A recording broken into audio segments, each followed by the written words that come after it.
지역 소멸을 넘어 충청권 메가시티 구축을 위한 초광역적인 협력의 장이 열렸습니다. 충청권 지방정부 협력체 확장을 위한 기반이 논의됐습니다. 아산시 여성 커뮤니티 센터 나온이 개관했습니다. 돌봄 공간과 열린 카페를 비롯해 공유 오피스와 교육 공간 등을 통해 여성들의 성장과 자립을 돕게 됩니다. 천안시가 추진 중인 축구 역사박물관 건립 사업이 문화체육관광부의 국립박물관 설립 타당성 사전평가를 최종 통과했습니다. 시청자 여러분 안녕하십니까? BTV 뉴스입니다. 지역 소멸을 넘어 충청권 메가시티를 구축하기 위해 충청권 4개 시도지사가 모인 초광역적인 협력의 장이 열렸습니다. 메가서울이 화두로 떠오르는 가운데 제2의 수도권으로서 충청권의 밀도 높은 협력체가 필요하다는 것입니다. 어떤 내용인지 강현준 기자가 살펴봤습니다. 세종과 충남, 충북, 대전 등 4개 시도지사들이 모여 일명 메가충청의 담론의 장을 만들어가는 메가시티 선포식이 열렸습니다. 한자리에 모인 이들은 충청권 지방정부의 초광역 거버넌스를 확장해야 한다고 입을 모았습니다. 충청권이 앞으로 연합하고 통합이 된다고 하면은 인구 한 560만 정도가 되는데 이건 이 정도가 돼야 뭔가 이를 성화권 속에서의 경제적인 그런 파이도 키우고 또 이를 통해서 요즘 뭐 수도권 과밀화 얘기하는데 수도권 과밀화 이런 문제도 해소하고 이전이 용이할 수 있도록 하는 그런 방안도 제시가 되어야 된다고 생각합니다. 김 지사는 메가시티 편입의 찬반 이분법적인 잣대보다는 지방과 수도권의 문제가 어떤 결과로 이어질지 담론의 장으로 향해야 한다고 강조했습니다. 또 최민호 시장은 지방정부의 광역 대의를 실현하고 도심 항공교통, 일명 UAM과 도로교통망 기반 시설 등의 확대를 통해 충청권 발전을 가속화해 나가자고 목소리를 높였습니다. 국회 세종의사당 건립과 대통령 제2집무실 설치를 계기로 저는 개헌을 해야 한다고 생각합니다. 세종시 행정수도 지위를 명확히 하고 충청권 메가시티를 실질적인 제2의 수도권으로 발전시켜야만. 이 밖에도 충청권 메가시티에 대한 행정, 교육, 재정 등 획기적인 권한 이양과 수도권 공공기관, 대기업, 대학의 이전 지원 등에 대한 내용도 논의됐습니다. 내년 출범을 향해 나아가고 있는 충청지방정부연합. 이번 메가시티 선포식을 계기로 한층 더 속도를 낼 수 있을지 주목됩니다. BTV 뉴스 강현준입니다. 아산 여성 커뮤니티 센터 나온이 드디어 개관했습니다. 돌봄 공간과 열린 카페를 비롯해 공유 오피스와 교육 공간 등을 통해 여성들의 성장과 자립을 돕게 됩니다. 보도에 김장석 기자입니다. 여성 권익 증진의 씨앗을 뿌리자라는 의미를 담은 씨앗 비둘기 풍선 날리기와 함께 아산시 여성 커뮤니티 센터 나온이 문을 열었습니다. 온양 원도심 도시재생 뉴딜 사업 공모에 선정돼 공사가 시작된 지 2년 2개월 만입니다. 여성들이 서로의 경험을 공유하고 성장과 자립을 위한 거점 공간으로 인생의 주체인 온전한 나를 위해 스위치를 켠다는 의미를 담고 있습니다. 1층에는 돌봄 공간과 열린 카페가 조성됐으며 2층에는 공유 주방과 교육실이, 3층에는 공유 오피스와 임대 사무실 등이 들어섰습니다. 운영은 호서대학교 산학협력단이 맡게 됩니다. 현재는 텀블러백 만들기와 커피 클레이 방향제 만들기 등 원데이 클래스와 여성 CEO 특강 등이 운영되고 있습니다. 앞으로도 여성 취창업 지원과 함께 양성평등 문화 확산을 위한 프로그램들이 운영될 예정인 만큼 시는 나온이 여성 활동의 플랫폼 역할을 할 것으로 기대하고 있습니다. 오는 항상 점등이 되어 있는 걸 뜻합니다. 활동을 하고 있는 것을 뜻합니다. 여러분들이 여기서 뜨겁게 여성들의 활동이 이루어지는 그런 공간으로 활용해 주시기 바랍니다. 아울러 여성 커뮤니티 센터 나온 바로 옆에는 내년 2월까지 과거 성매매 집결지로 유명했던 장미마을 여성들을 기록하는 역사관도 지어질 예정입니다. BTV 뉴스 김장섭입니다.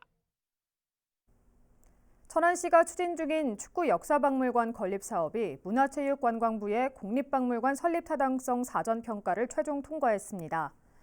입장면 대한민국 축구종합센터 안에 건립되는 축구 역사박물관은 지하 1층, 지상 2층 규모로 오는 2027년 3월 개관할 예정입니다.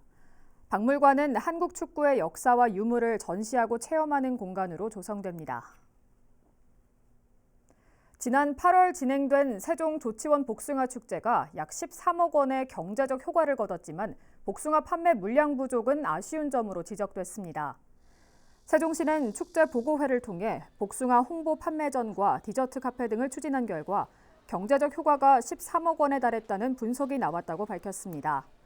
다만 복숭아 판매 물량 부족은 보완해야 할 과제로 앞으로는 복숭아 농가와 사전 협의를 통해 출하 물량을 10,000박스 이상 충분히 확보해야 한다는 지적도 나왔습니다.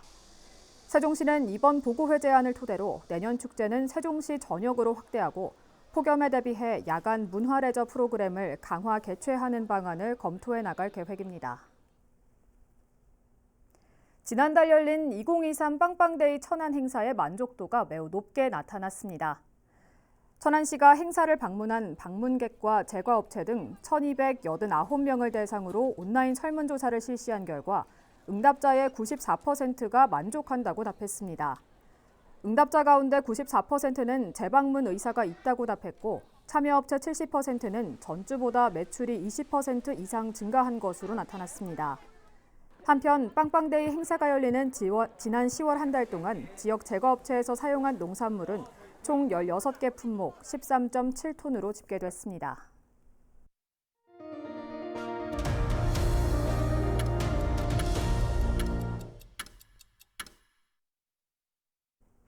아산 초사동의 한 음식점 건물에서 오수가 배출된 것과 관련해 아산시가 과태료를 부과했습니다. 문제는 오수를 계속 배출하더라도 과태료만 내면 막을 법이 없다는 건데 조속한 하수도 설치가 필요해 보입니다. 보도에 김장섭 기자입니다. 개천으로 쏟아지는 황토빗물, 희뿌연 거품과 함께 바닥에는 퇴적물이 가득 꼈습니다. 이 오수들은 바로 옆 음식점들이 입점한 건물에서 배출된 것으로 그대로 신정호로 흘러들어가고 있습니다. 지난 2일 현장을 확인한 아산시가 오수를 채수해 충남보건환경연구원에 검사를 의뢰한 결과 생화학적 산소 요구량과 부유물질이 허용 기준치보다 10배 이상 나온 것으로 드러났습니다. 시는 하수도법 위반으로 건물주에게 과태료 150만 원을 부과하고 3개월 안에 개선안을 제출하도록 조치했습니다. 문제는 오수를 계속 배출하더라도 과태료만 내면 막을 방법이 없다는 겁니다. 오수 검사 역시 3개월에 한 번씩만 가능하고 과태료도 가중처벌을 하더라도 최대 350만 원에 불과합니다. 주변에서는 여전히 오수가 지금도 배출되고 있습니다. 근본적으로 오염을 막기 위해 신정호 주변 하수도 설치가 시급한 이유입니다. 하지만 현재 신정호 주변 하수도 설치 계획은 설계 단계에 머물러 있는 상황. 준공은 2030년이나 돼야 이루어질 것으로 예상됩니다. 결국 단속과 과태료 부과 등 행정 조치에 한계가 있는 만큼 하수도 설치를 앞당길 수 있도록 조치가 필요해 보입니다. BTV 뉴스 김장섭입니다. 여러분 운전하시다 보면 도로에 설치되어 있는 시선 유도봉 쉽게 볼 수 있을 텐데요. 세종시에 설치된 유도봉 가운데 70%는 규정을 지키지 않은 것으로 파악됐습니다. 세종시가 일제 정비를 예고했지만 설치하기 전에 보다 꼼꼼한 계획을 세웠다면 어땠을까 하는 아쉬움을 남깁니다. 김우순 기자의 보도입니다. 세종시 나성동의 한 회전교차로 곳곳에 시선 유도봉이 설치되어 있습니다. 차선 침범이나 불법 유턴 등을 방지하기 위함이지만 규정엔 맞지 않습니다. 국토교통부의 도로안전시설 설치 및 관리 지침을 보면 차량의 주행 속도나 설치 목적에 따라 최소 2m에서 최대 10m 간격으로 설치하도록 되어 있습니다. 그러나 이곳은 1m 간격도 채 되지 않습니다. 상당수 철거한 흔적이 남아있지만 이마저도 과다 설치되어 있는 겁니다. 또 높이 역시 60km 이하 도로에선 40cm 정도의 유도봉을 설치하도록 되어 있지만 이를 지킨 사례는 찾아보기 힘듭니다.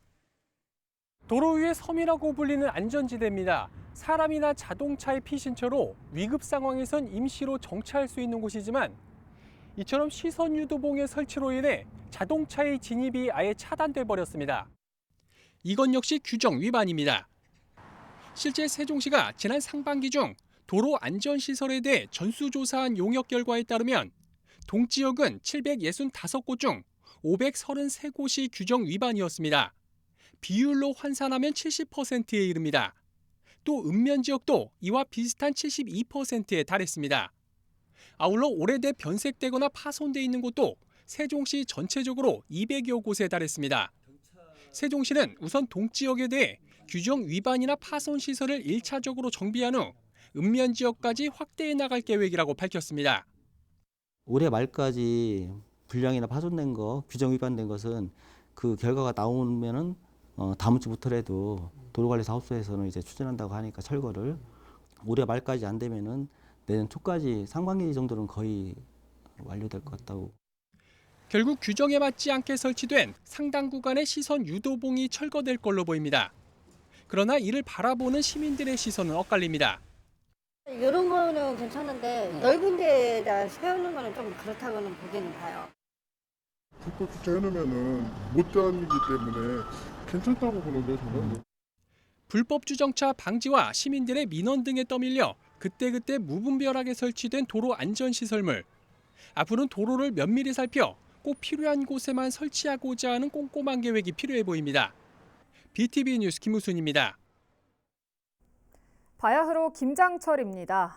이 배추값이 떨어졌다곤 하지만 양념에 들어가는 부재료 가격이 올라 서민들에겐 여전히 큰 부담인데요.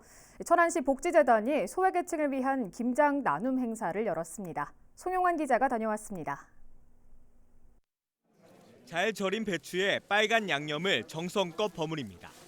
십시일반 여러 명이 팔을 걷어붙이고 나서자 한 포기 한 포기 먹음직스러운 김장김치가 금세 쌓여갑니다. 천안시 복지재단이 마련한 김장 나눔 행사가 쌍용종합사회복지관에서 열렸습니다. 이웃을 돕는다는 소식에 지역 기업과 병원 등 40여 명의 봉사자들이 한 걸음에 달려왔습니다. 당국대병원 단후 후원회가 있는데 후원회에서 이번에 사회공헌활동 일환으로 기부를 하게 됐습니다. 여러 분들과 같이 하니까 소외계층한테 약간의 도움이 된다는 생각에 기분이 좋습니다. 이날 만든 김치는 모두 3,770kg, 한 곳에 10kg씩 소외계층 377가정에 전달됩니다. 작년에 이어 올해 두 번째로 이렇게 사회 공헌 활동을 하기 위해서 김장 봉사를 준비했고요. 저희들이 준비한 이 김장을 가지고 사회 취약계층에 계신 분들이 따뜻한 겨울을 나눴으면 좋겠습니다. 부쩍 추워진 날씨에 이웃을 생각하는 마음이 모여 온기를 불어넣고 있습니다. BTV 뉴스 송용환입니다. 아산 배방 곡교천변이 불법 투기된 쓰레기로 몸살을 앓고 있습니다. 버려진 양심의 무인 단속기도 경고 문구도 소용없었습니다. 보도에 김장섭 기자입니다. 곡교천을 따라 조성된 제방. 한편에 쓰레기가 수북히 쌓여 있습니다. 폐 비닐부터 비료 포대까지 영농 쓰레기가 가득합니다. 엄청 생겨. 진리가 저희가 농약 뿌리지. 인근 하천변에 조성된 야구장 옆도 쓰레기 집화장으로 변해버렸습니다. 영농 쓰레기뿐만이 아닙니다. 보시는 것처럼 커다란 나무 수납장은 물론 의자까지 생활 쓰레기가 널렸습니다. 불법 투기가 적발될 경우 벌금 100만 원이 부과된다는 경고문도 소용없습니다. 일부 제방에는 무인 단속기가 설치됐지만 없는 곳을 피해 또다시 쓰레기 더미가 생겨납니다. 민원 신고가 들어올 때마다 치울 수밖에 없는 실정입니다. 영농 폐기물 집화장 설치도 검토했지만 하천변이기 때문에 제약이 큽니다. 도로 접도구역이나 하천이나 어떤 조건 때문에 설치가 안 된 걸로 제가 알고 있거든요. 되풀이되는 불법 쓰레기 투기. 결국 나 하나쯤이야가 아닌 나 하나부터라는 시민의식이 필요합니다. BTV 뉴스 김장섭입니다.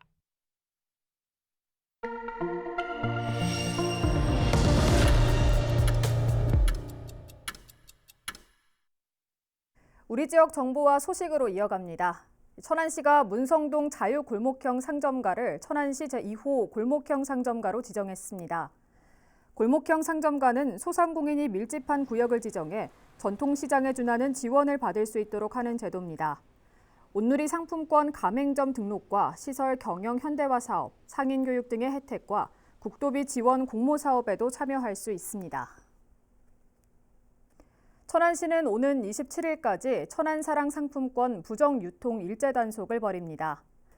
시는 운영 대행사와 함께 민관 합동 단속반을 편성해 이상거래 탐지 시스템 자료와 주민 신고 사례를 사전 분석하고 현장 방문을 통해 부정 유통 여부를 확인할 계획입니다.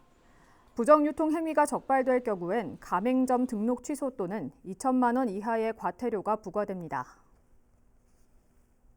내년 총선을 앞두고 오는 23일 낮 2시부터 세종시 선거관리위원회에서 예비후보자 등록 설명회가 열립니다.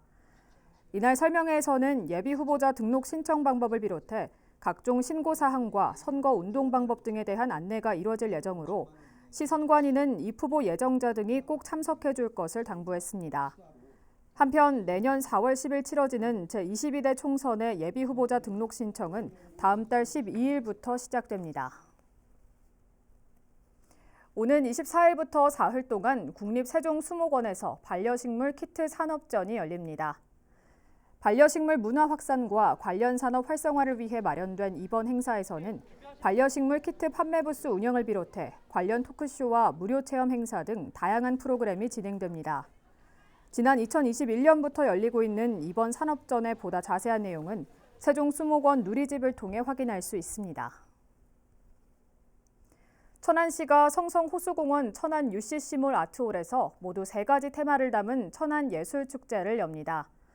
먼저 오는 19일까지 열리는 대한민국 사진축전에선 한국사진작가협회 소속 작가 60명의 작품을 만나볼 수 있습니다. 이어 오는 22일부터 다음 달 15일까지는 한국영화 100년 전이, 다음 달 18일부터 내년 2월 16일까지는 태권브이 과거를 소환하다가 진행됩니다. 시는 이번 행사를 시작으로 성성호수공원 일대를 고품격 문화예술 플랫폼으로 육성할 계획입니다. 천안시 농업기술센터가 맞춤형 도시농업 교육생을 선착순 모집합니다. 교육은 오는 22일부터 다음 달 6일까지 매주 수요일마다 총 3차례 진행됩니다. 도시농업의 이해와 유기농업, 다육식물, 관엽식물 등 이론과 실습 교육이 함께 이뤄집니다.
하자마자 이제 2, 3일 정도 젓가락질이 안 돼서 그때 내가 이거 왜 했지라는 생각도 들었는데 그거 이겨내고 몇 번 하다 보니까 또 재밌게 즐기게 되고 있습니다.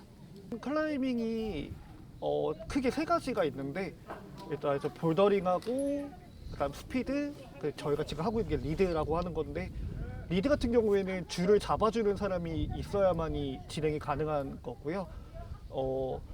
줄을 잡아주는 사람이 없으면은 안전을 보장하지 못하기 때문에 절대 할 수가 없고 이제 그렇기 때문에 항상 2인 1조가 돼 있어야 됩니다. 원래 시골 출신이라 산에 다니는 거 좋아해서 완벽하는 거 이제 보고 나도 해봐야 되겠다 해가지고 시작하게 됐죠. 밖에 나와서 동료들하고 뭐 좋은 공기 쐬면서 또 이제 이게 하드한 운동이다 보니까 또 운동도 많이 되고 이게 그레이드라는 게 있거든요. 난이도가. 그러면 또 한 난이도 끝나면 또 센 난이도에 가서 하고 하다 보니까 그게 되게 뭐 홀드도 다양한데 이제 세면은 센 대로 또 홀드가 또 강할 수도 있고 그래서 이 홀드 저 홀드 잡으면서 센 그레이드를 이제 완성했을 적에 그 스릴감은 뭐 이루 말할 수가 없죠. 워킹하면서 그 인수봉 뭐 이런 데 있잖아요. 선인봉 이런 데 보면은 막 바위에 매달려 있잖아요. 사람들. 아, 저게 암벽이구나 이러면서 이제 경쟁 같은 게 있잖아요. 뭐 누구는 잘하고 누구는 못하고 나도 저렇게 해봐야지 뭐 이런 거. 나도 저거 저 사람 잘 가네. 나도 좀 더 연습해서 잘 가야 되네. 뭐 이런 거 있잖아요. 돈도 안 들고 돈도 별로 안 들어요. 스포츠 중에 돈도 그닥 안 들지 않나 이런 생각 해봤어요. 성취감 그리고 이제 보람도 느껴지고요. 한 번 하면은 또 이 끊기가 쉽지가 않아요. 또 재밌어요. 어느덧 수능이 코앞으로 다가왔습니다. 시험 당일 수능 한파는 없을 거라고 하는데요. 포근한 날씨가 긴장을 어느 정도 풀어줄 수 있는 만큼 모든 수험생들이 원하는 결과를 얻을 수 있길 응원하겠습니다. 이상으로 BTV 뉴스를 마칩니다. 시청해주신 여러분 고맙습니다.